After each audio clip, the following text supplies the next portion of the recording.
And we are on chapter 43 of I Am That, called Ignorance Can Be Recognized, but Not Jnana. So, really, just saying that this knowledge is of the infinite, and that it's the absence of any particular, so any boundary. So it's not something that we can see or notice in and of itself, but ignorance we notice. Ignorance is what puts the edges and the colors and the textures on everything. The information from the senses can be ignorance. I'm not saying it's ignorance. There's different qualities of ignorance, I imagine. I imagine there's sattvic interest, like that. But here's Rangu. So different levels of it. But basically, anything that breaks God into a piece is ignorance. Breaks God into a particle, a particular, is ignorance. That's the fruit of the knowledge of good and evil, actually, is breaking God out from everything else, because instantly that creates good and bad, light and dark, right? Okay, well, this morning, our questioner starts off. He says, if a man engrossed in family life and in the affairs of the world does his sadhana strictly as prescribed by his scriptures, will he get results? And then Maharaj answers sort of like Yoda here, results he will get, but he will be wrapped up in them like a cocoon, right? They'll become, because we live in the world, attributes, right? We collect attributes. And so if a family man is engrossed in spiritual sadhana, right? What's everybody going to say about that man as a description? Oh, he does so much sadhana, right? They become his identity, and that's the cocoon. That's what happens in the world. We identify with things that we say and do, and the world demands that because we have to churn out through the machine of time space causation, seemingly, of course. So we have to churn through all of that, and so we collect identities. We're always adding them to ourselves and sloughing them off.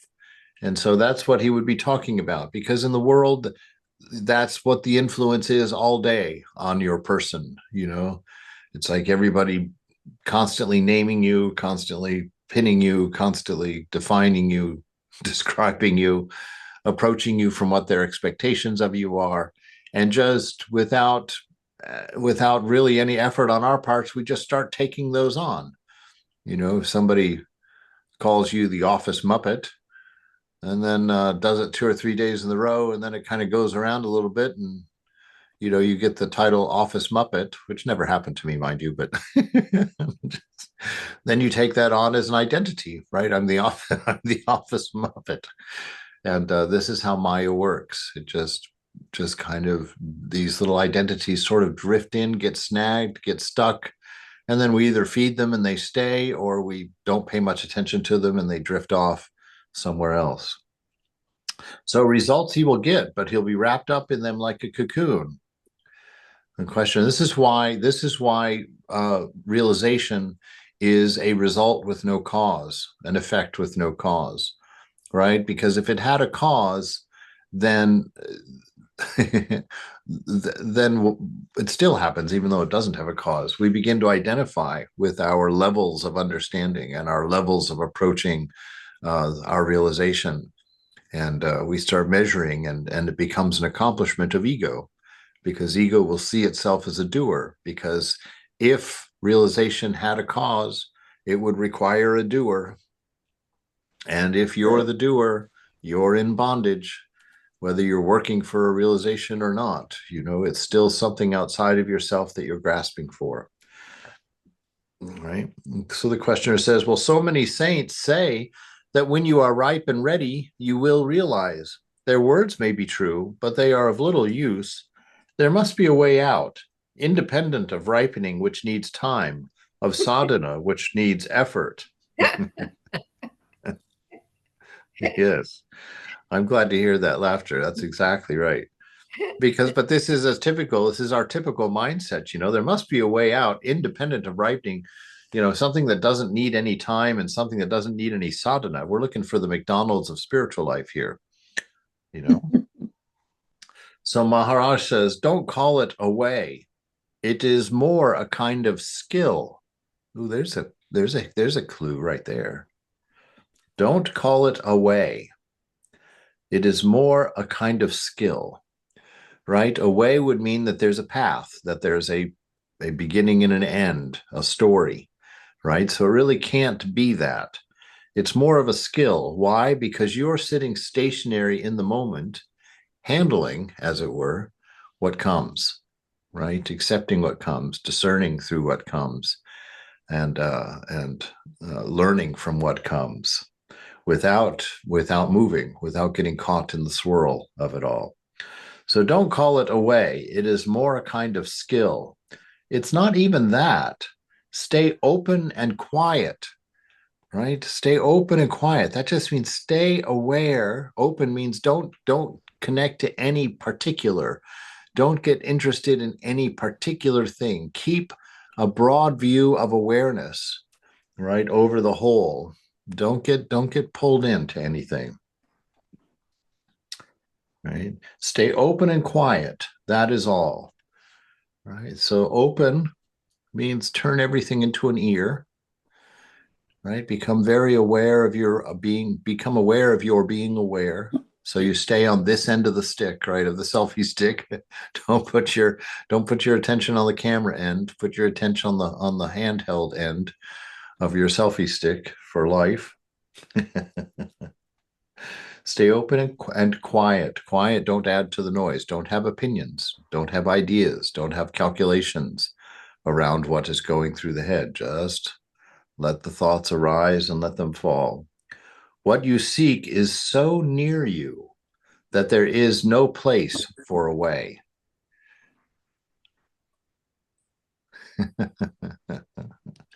That's a beautiful seed for a meditation right there as well. What you seek is so near to you that there is no place for a way. So the moment itself is what you're seeking, right? So we're trying to be in the moment and not in our thoughts about the moment, not in our interpretation of the moment, but to be so present that no thought has time to form. So in the present, that thought is spontaneous. It's not a planned out sentence, right?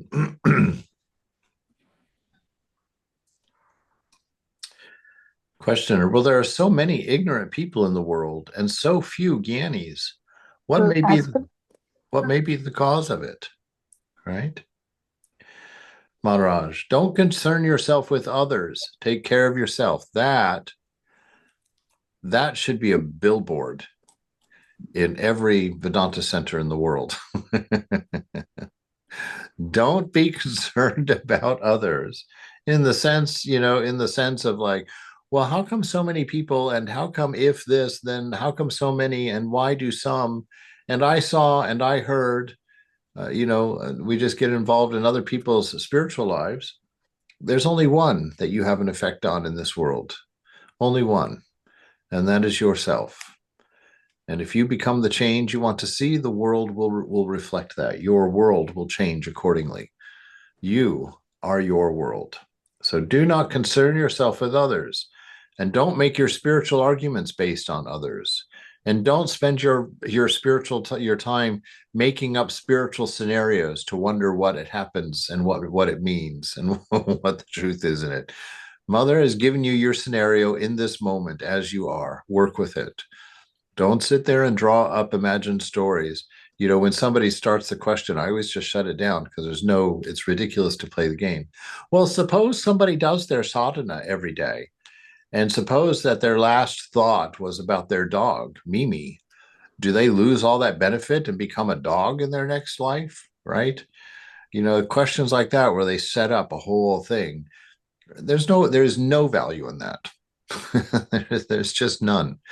It's interesting, it's intoxicating. The mind loves that kind of play, but it is of no value to realization, to quieting the mind, and actually teaches you to put your trust in philosophy and mind rather than in heart and being, which is always trouble. Good morning, Olga. Welcome aboard. Good morning. Sorry I'm late. I had to finish something. No Apologies. worries. Just glad you're here. No I'm glad to apology. be here. Thanks. Surely. All right, let's see. So don't concern yourself with others. Take care of yourself. You know that you are, right? That is the only thing. That is what is so near that we're trying to experience being.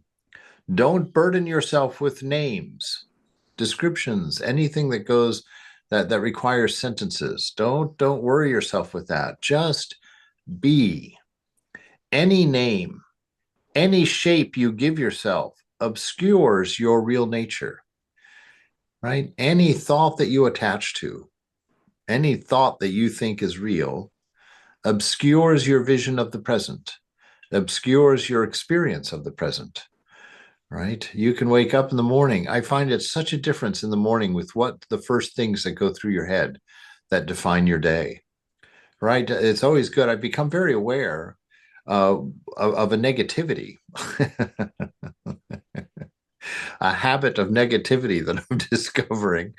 I don't know, it must have been there for years and years and years. But when I wake up, I'm almost always confronted with this kind of tamasic sigh, like, oh, here we go again, kind of attitude. And I've seen that because I've been watching in the mornings, partially because this is really a great experience here in Santa Barbara. It's like my schedule and my doings are really my own. And I don't have a senior Swami here who's curious about what I'm up to. And and so the mind is a lot more of a wily little rabbit, or not a rabbit, a weasel. Just always constantly poking around to see, I wonder if that opens.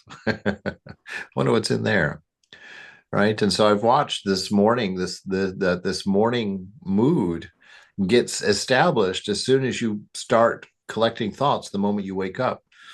And so, I was just talking with somebody who sings a song in the mornings. And do I have to be that third party about it? Anyway, somebody here wakes up and sings a song each morning. And I thought, what a beautiful way. I was doing that while I was in India. And I was thinking that would be a good thing to do now. If you can grab those first few moments that your mind is awake and that you're aware of your mind, if you can grab those first few moments of the day and control what thoughts your mind is thinking, make them positive. Ah, what a gorgeous day. And I suppose sitting on the edge of the bed and touching Brahman has a little bit to do with that, but try and catch it even sooner than that. Like when that alarm goes on, instead of going like, oh my God, already, just roll over and turn it off and say, yay, my beautiful friend, the alarm. I get up, and do my routine. But to try and do that, any shape, any name that you give yourself obscures your real nature, right? So anything that you define as real outside yourself. Questioner, well, why should seeking end before one can realize? Because you are that. That's why. If you're looking for it, you haven't found it. And if you are that and you're looking for it and you haven't found it, then you're still in delusion. That's why, right? It's a circular question there. Why should seeking end before one can realize? Maharaj, the desire for truth is the highest of all desires, yet it is still a desire. All desires must be given up to the real, to be. Remember that you are. This is your working capital. Rotate it, and there will be much profit. Right? So it's just really this awareness of being. Of course, many subtle things become apparent that help us to realize that along the way, but it's really through silent awareness. Well, if you're a bhakta, it's really the silent awareness of the presence of God, of the ideal, the beautiful. If you're just a Gyani, if you're only a Gyani,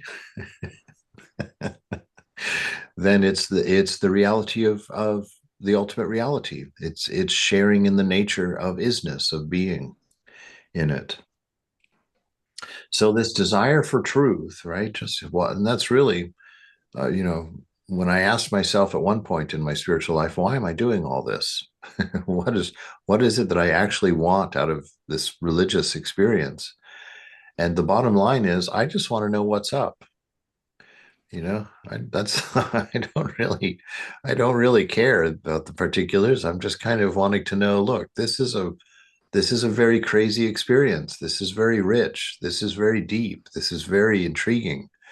It's also self-contradictory and very strange. There's something amiss here, and I can't see what it is, but I know that something is unresolved, and I want to know what that is. I want to know why or what, at least what, if there's no why, is going on.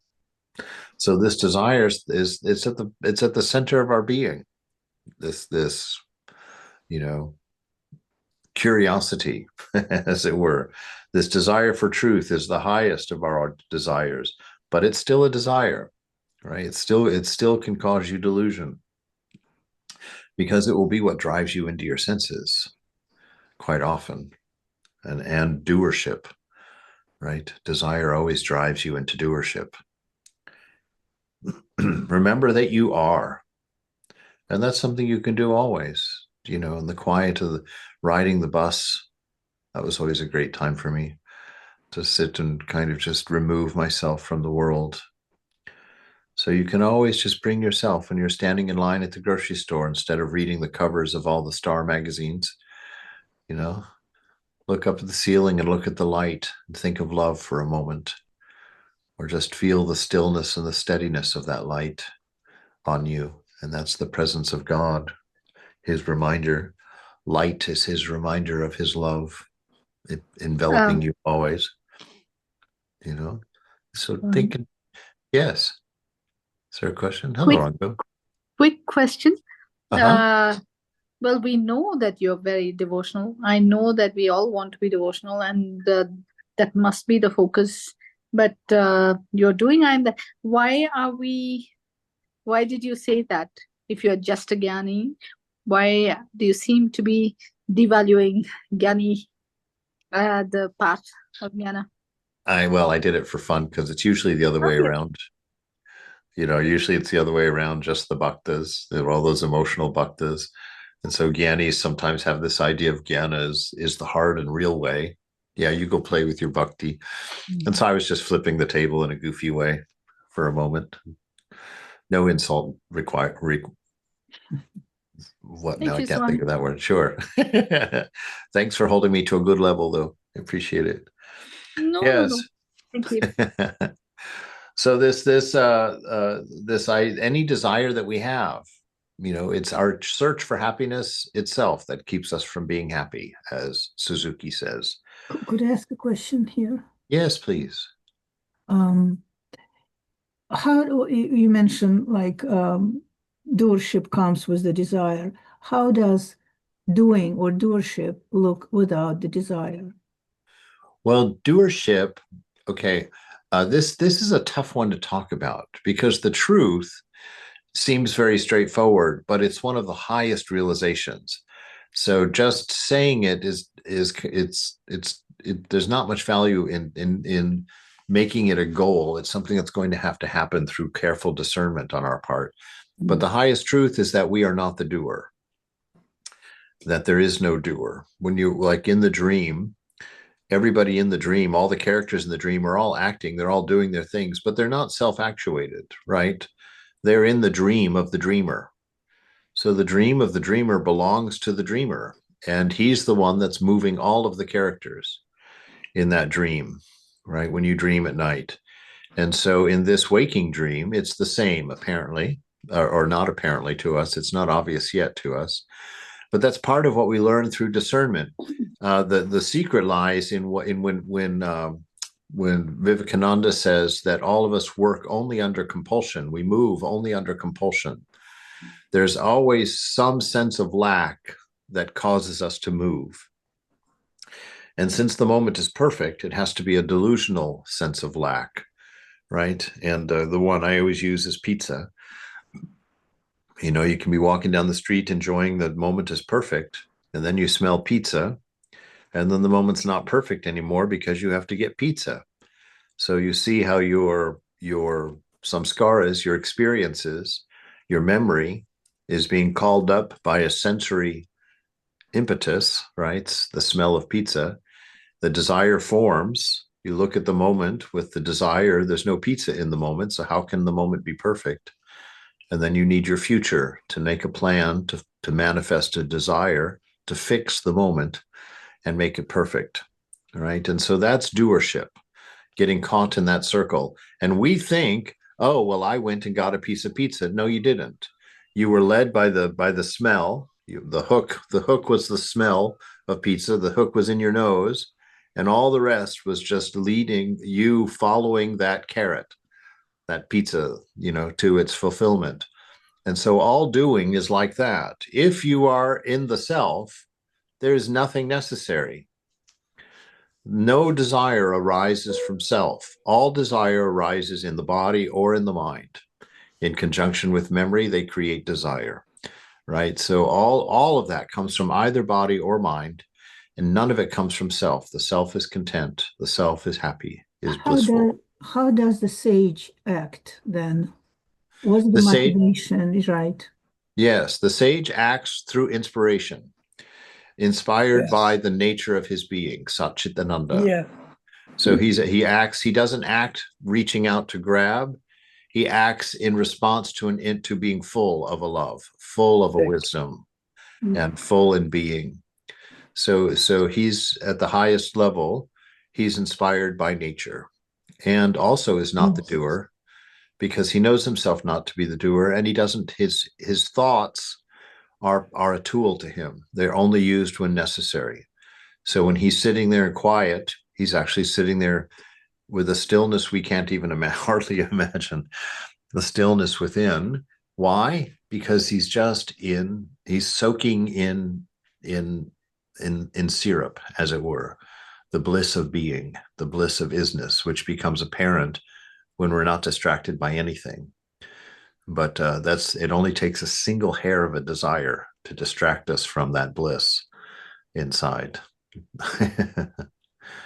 so like that. Why should there be seeking at all? Maharaj, life is seeking. One cannot help seeking. When all search ceases, that is the supreme state, right? That's realization. That's the goal, is to stop all seeking.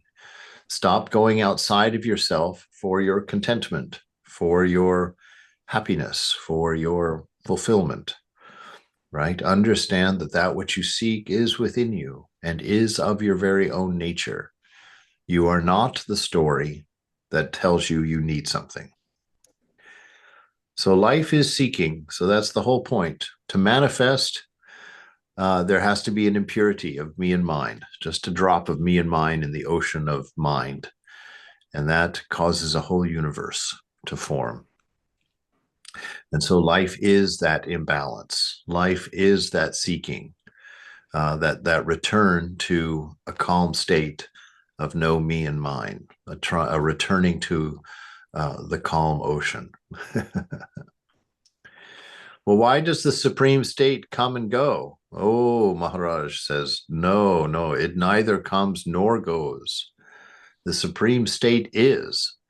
It's what it is, the unchanging part of this moment.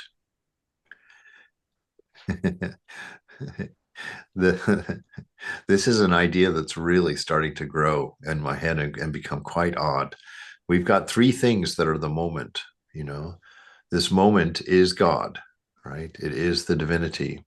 This moment is itself. It's the moment, the eternal moment, ever present, never beginning, never ending. And this moment is myself, right? So that in this moment, which is not changing, right? See only in this moment that which is always the same. That, to know yourself to be that, to put your identity there and not in the thoughts about the moment, but to put your identity in the moment as the moment itself, you get a coalescence, a collapse of a triad there. The self, God, and time are not, well, time, sure, time, space probably, collapse into the unchanging element of the moment, right? And that is the air that may smell like many things, but is unaffected by the odor, right? That moment which is unchanging, that moment which is God, that moment which is you, that moment which is. Very beautiful. So that is the supreme state. So it does not come and go. It does not change. It doesn't flow. It is that which through which everything flows, right? But it is unchanged by that flow. Do you speak from your own experience when you say that it neither comes or goes, but is? Of course, it is a timeless state, ever present. Timeless, right? Because in the changeless, there's no time, right? In the moment, the true moment is outside of time. Time runs through the moment, but the moment is not of time.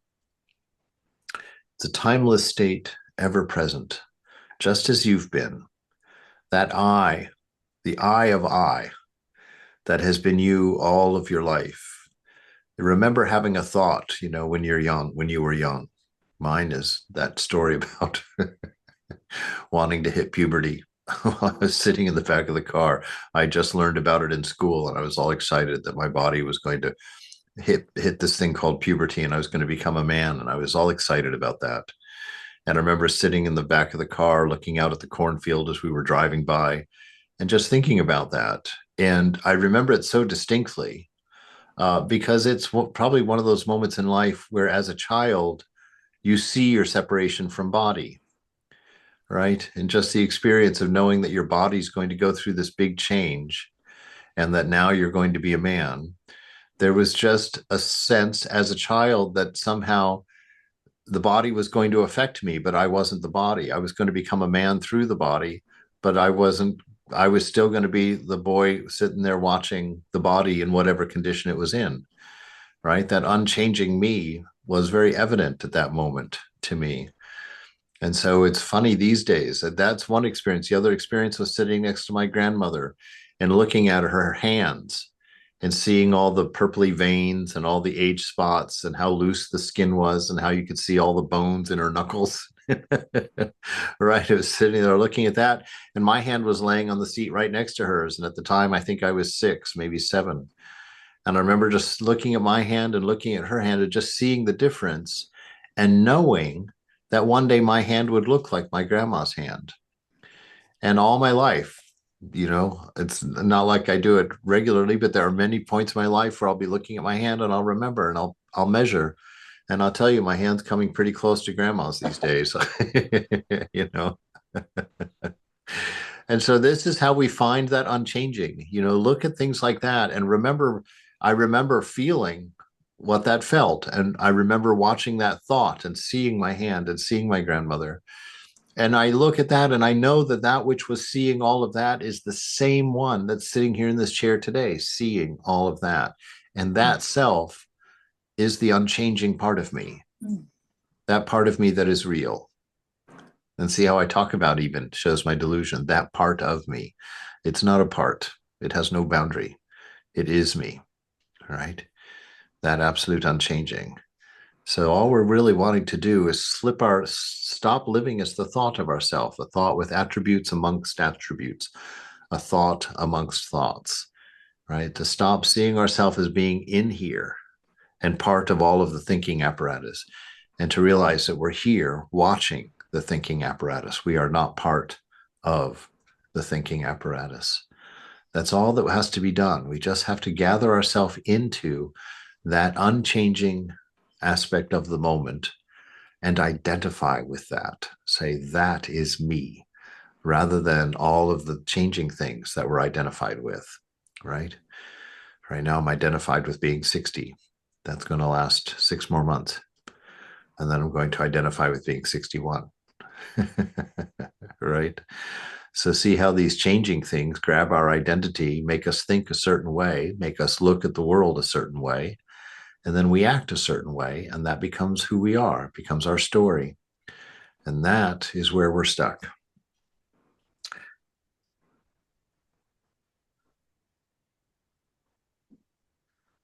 So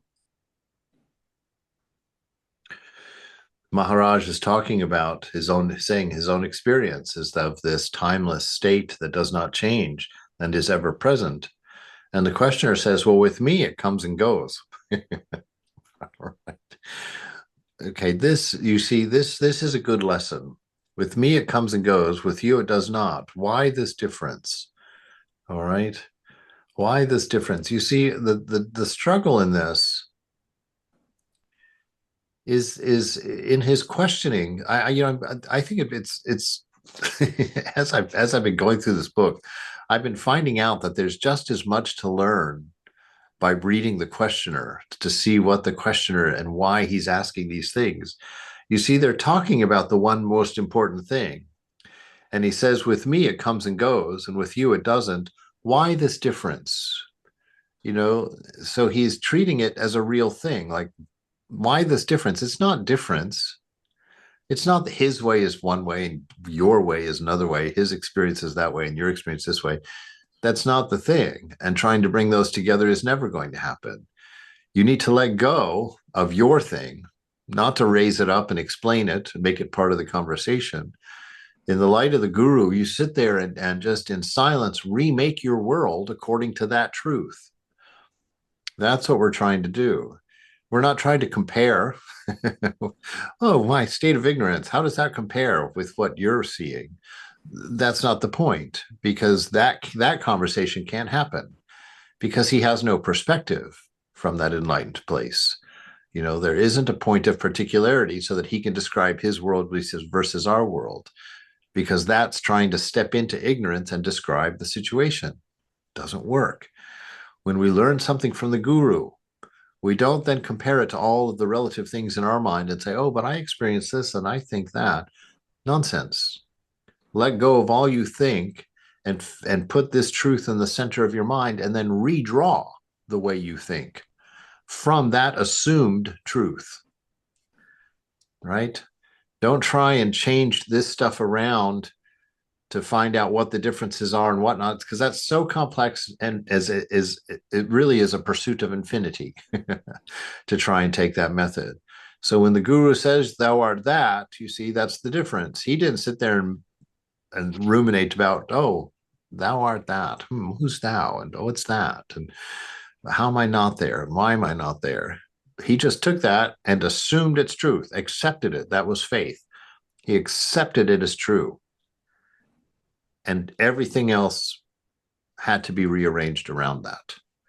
So he took that, and that's how he got his enlightenment.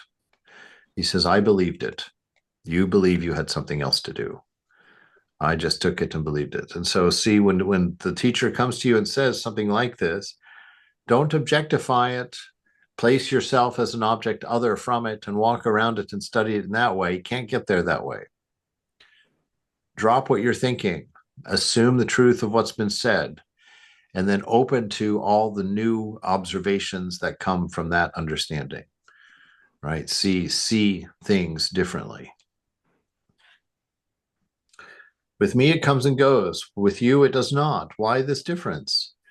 Maybe because I have no desires, right? Desires come up and cloud the moment. Maybe because I have no desires, or you do not desire the Supreme strongly enough. You must feel desperate when your mind is out of touch, right? And I know that in times of my life, that distraction was what I was seeking, right? Just give me a little distraction. Just give me a little entertainment. And that's what happens. So we start to, even our desire becomes a way of searching, right? But because I have no desires, or maybe the desire in you isn't strong enough, right? You've got so many things you want more than this knowledge. And so your mind can so easily pull you into any direction it wants, right? The senses can so easily distract you. They just make you a little uncomfortable during meditation, and then you want to quit, right? A thought of ice cream comes up and you just can't get it out of your mind. There's no such thing as not being able to get it out of your mind. There is such thing as not being willing to let go of the thought, right? And so that's what he's talking about here. We love our distractions. Distractions couldn't distract us if we didn't have some fondness for them. Those thoughts would come up in our mind, and if we were neutral about them, they would come and go, just as thoughts do. But because of our attachment, because we like our things, our thoughts, then they can pull us out of our center. And he's saying, that for someone who wants to realize God, the moment they get pulled out of their center, there should be a desperate feeling to return to that center, to that normalcy, to that strength, that brilliance of being. There would be almost a sense of like, whoa, wait, no, get back here. So, Maharaj, I had a question. Yes. So, it's almost like a cycle, right? I mean, if there's no desires, then you reach a supreme state, or is it you reach a supreme state, then you have no desires? But I guess you just leave the desires aside and just come back to the I am, right? I mean, Yes. the desires you can't kill. I mean, there are just so many. You can't say, okay, I'm not going to desire this. I'm not going to desire this. I'm not going to desire this. But anytime, but the tool is to just come back to the self and not go that and leave it. Yes. Well, the tools are going to depend on where you are. Maybe are going to depend on where you are, on your non-way. Because in one sense, one of the tools is discernment. That's what breaks our interest. That's what weakens our interest in thoughts, weakens our interest in things that cause desire. So we want to go in there and discern carefully first, what is body, what is mind, what am I, and what is going on inside. And then once we kind of get that worked out, move on to discernment of like, okay, that which is changing now is not real. So what is changing? And you observe and observe and observe, and you see this changing. And then when that difference has begun to be an experience, the difference between you and the body, the difference between you and mind, once that starts to become an experience of being, then you take the attention off of the things that used to grab your attention. You take off of that end of the stick and place it on the other end of the selfie stick. You place your awareness on that which is observing, that which has now become a reality. You experience yourself as separate from a body and separate from the mind. You see clearly that you are the witness, the observer. And then the practice becomes to rest in that observer state, not being pulled out by anything. So it's sort of a walk, hand-in-hand walk. Your desires lessen as your discernment increases, as your awareness increases. Once it becomes something that's distinct enough to become aware of itself, as it were, then you keep your mind there, and then the rest just sort of happens at that point. Thank you. Yeah. All right. So he says here, maybe because I have no desires, or do not desire, or you do not desire the supreme strongly enough, you must feel desperate when your mind is out of touch. Yeah. Immediately that makes me remember, this one-pointedness. We talk about one-pointedness. This is just a broken down description of one-pointedness. That which stops our mind from being one-pointedness is our attachment to objects and thinking, thoughts. Really just attachment to thoughts. All objects are thoughts. So it's an attachment to thinking that pulls us out. The questioner, well, all my life I was striving and I achieved so little. I was reading, I was listening, all of it in vain. Maharaj, listening and reading became a habit with you. Questioner, I gave it up too. I do not read nowadays. Maharaj, What you gave up is of no importance now. What have you not given up? Find that out and give that up. Sadhana is a search for what to give up. Empty yourself completely. Beautiful. What you've done is of no importance, right? That's story. If you make it important, it becomes ego. If you take your story and collect it as an attribute, you're deluding yourself. You're building a nest in the world of change, a nest that's not going to stay there. So what you've done is of what you gave up is of no importance now. So the past isn't important.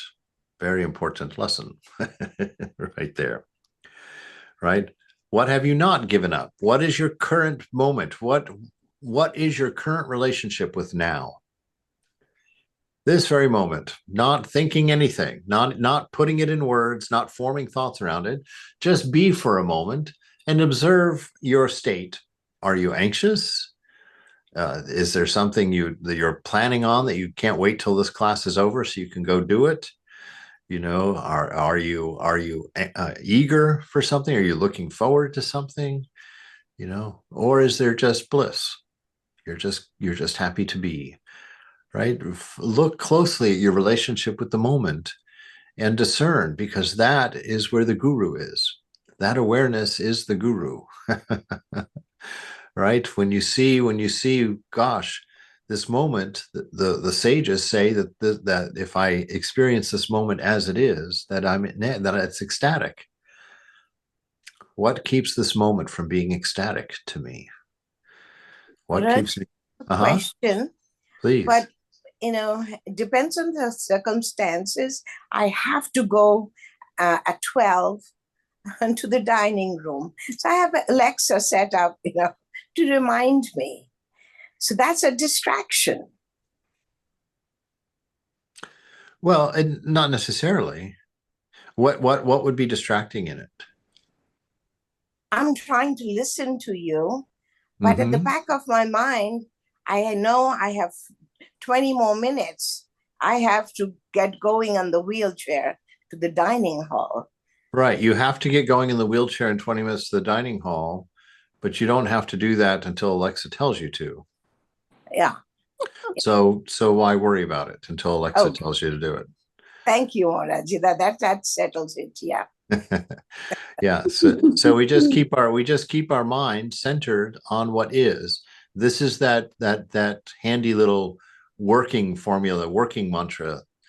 Don't let the not now, not here enter your here and now. Right? So if you had a terrible fight with your boss, that was when it happened. It's not in the room with you right now. So don't bring the not here, not now into the here and now. That's where we lose most of our calmness, most of our insight, most of our inner peace, is because we're always dragging the not here, not now into the here and now, and it's disturbing everything. The here and now, look around you. The room you're in, probably quiet, probably well decorated, probably a good temperature. Look at where you're sitting right here, right now. There's probably not a problem apparent. I don't see any smoke or fires in the picture.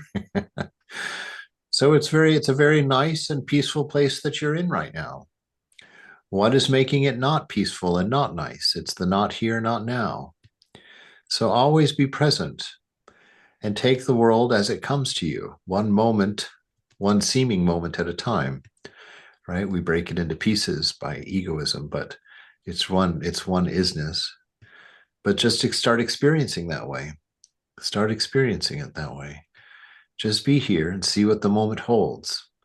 Know that its nature is bliss and wisdom, and sit in it, and open to it being bliss and wisdom. Let that inundate yourself. Let that determine the flow of your mind. Right? Let that determine your disposition, the way you're going to experience the moment. And sink into that. Leave out the not here, not now. All thought is not here and not now. All thought is based on previous, on past. Right? So these are just little ways that we can kind of dance around the truth and begin to see it, begin to know it.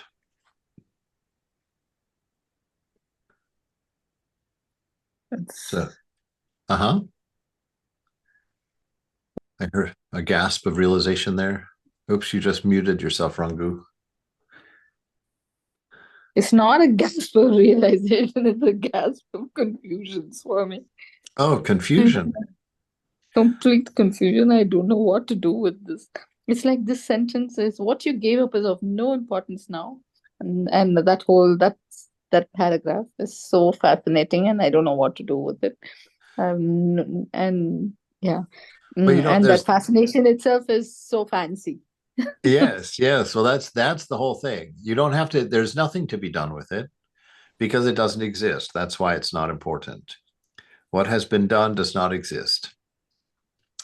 And so we don't spend time with it. What does exist, what is in this moment for you, is what we focus on. And once we've sort of understood what the moment is, what's being presented to us, then we become disinterested in that and become interested in the observer of that. Me, the I, who is watching and experiencing this moment. That is the one most important thing, right? Because that is love. Love is what is watching this moment in you right now. Wisdom is what is watching this moment in you right now.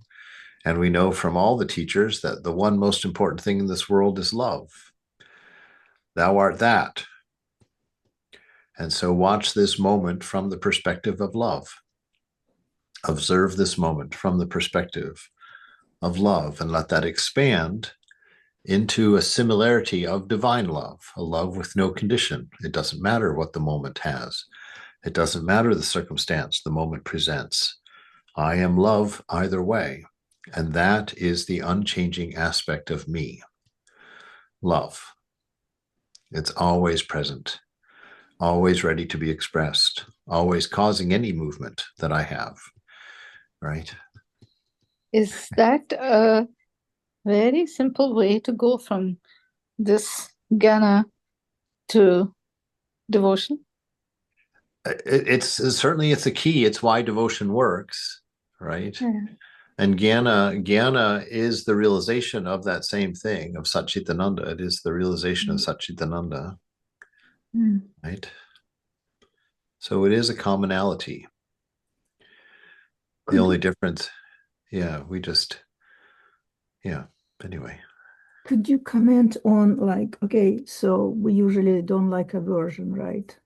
But if the moment is indeed perfect, and if it's indeed so perfect that you really want this moment to continue forever and ever, and you know it doesn't, it will not, nothing does, right?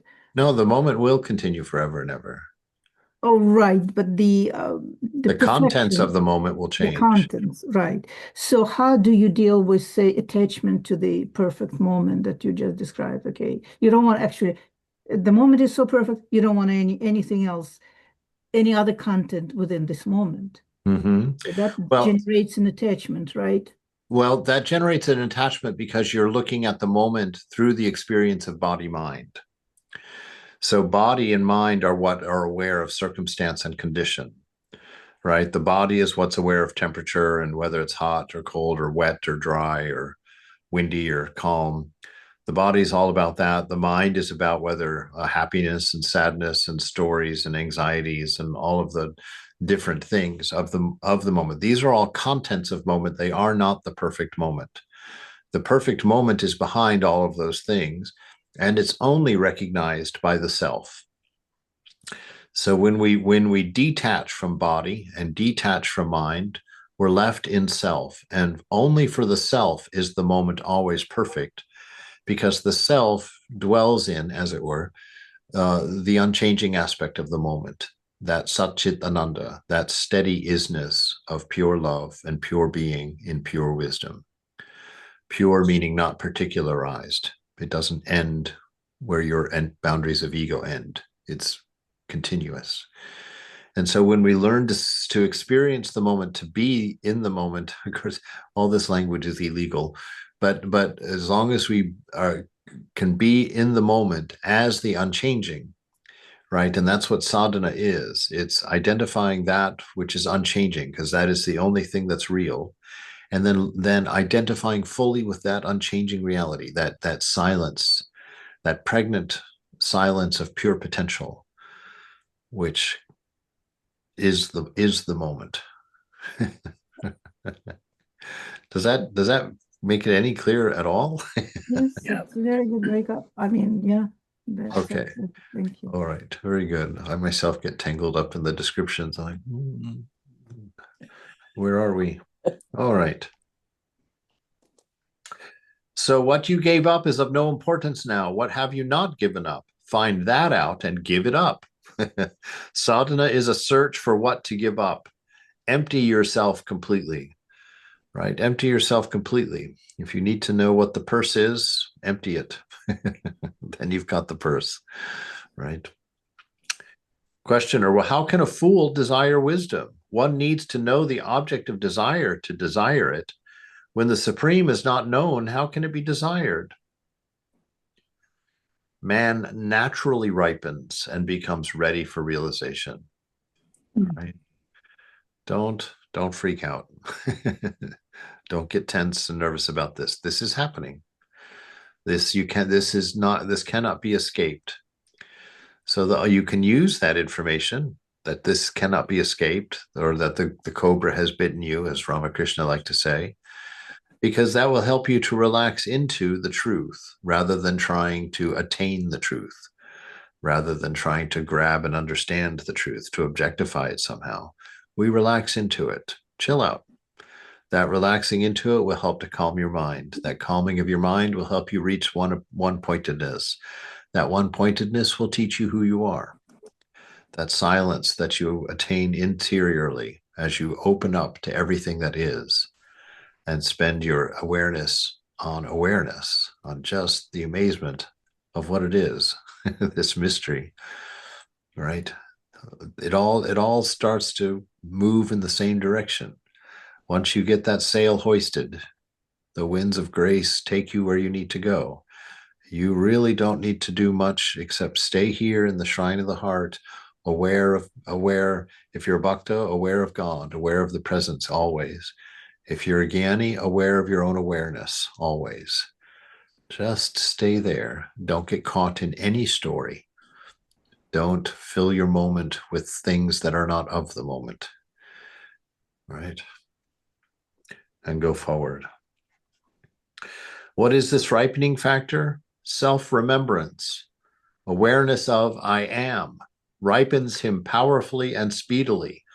Give up all ideas about yourself and simply be.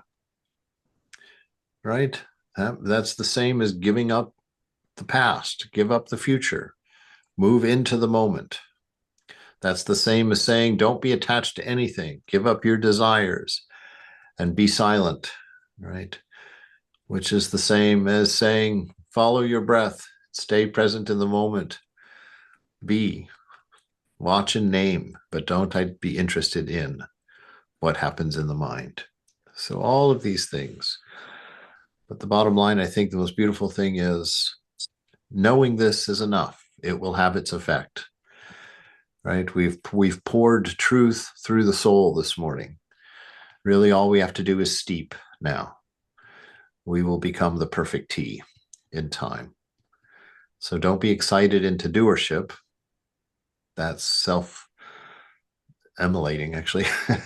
That's a fire that can't go out. So don't be excited into doership. Oh, well, I'll try. No.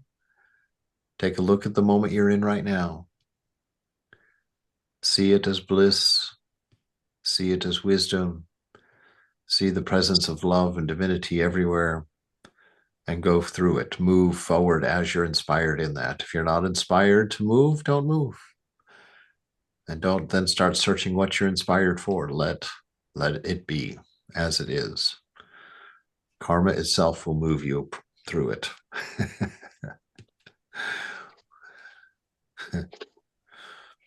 All right. We'll stop there for the day. Turn off the recording.